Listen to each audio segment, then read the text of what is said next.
In late 1983, General Motors started production of its mid-engine two-seater, the Pontiac Fiero, in Pontiac, Michigan. Despite the car's production halting 5 years later, the Fiero has become a sought-after collectible car. Now 40 years after the production started, Fiero fans travel to Pontiac, Michigan to honor the vehicle's enduring legacy. From August 1983 till August 1988, General Motors produced over 300,000 Pontiac Fieros in Pontiac, Michigan. Pontiac originally pitched the Fiero as a very economical commuter car and outfitted it with a humble 90-horsepower four-cylinder engine. The Fiero made a strong first impression, landing a sponsorship deal with the rock and roll icons Hall & Oates. A special version of the Fiero was the official pace car in the Indianapolis 500 back in 1984, and even made it on Car and Driver's 10 Best list.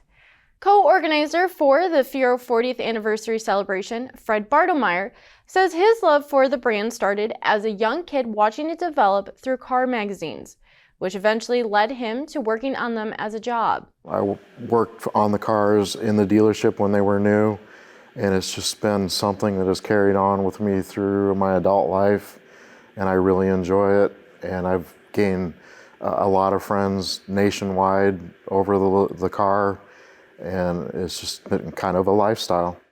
Over the years, Bartelmeyer has accumulated 26 Fieros, including one of the 3 Indy 500 pace cars and the last Fiero built. Celebration co-organizer Jennifer Goss shares the same passion for the two-seat sports car. She says her love for the Fiero started in 1985. But her fondness for the car grew more sentimental after her and her dad started to work on restoring a Fiero she found. It was sitting alongside the road. It was severely abused. The interior was damaged. The exterior was keyed, scratched, broken glass, you name it. But it was this color.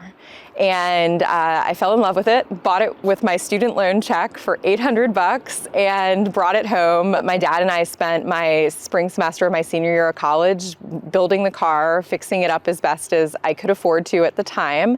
And it was Goss's and Bartelmeyer's passion for the Fiero that compelled them to put together the Fiero's 40th anniversary celebration in Pontiac, Michigan, inviting Fiero fans from all over to take part in a 4-day celebration to remember the car's legacy.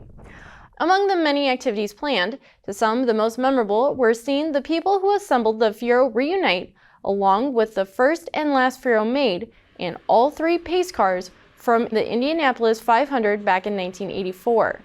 M1 Concourse CEO Tim McGrain says he was happy the track could be one of the hosts for the Fiero's 40th anniversary celebration. I think the Fiero event is going to be important because it may introduce people to the Fiero that may have heard about it or may have seen one or two, maybe a couple of examples that, have seen better days, and they're going to see pristine examples. And that may spark a new generational interest in the Fiero.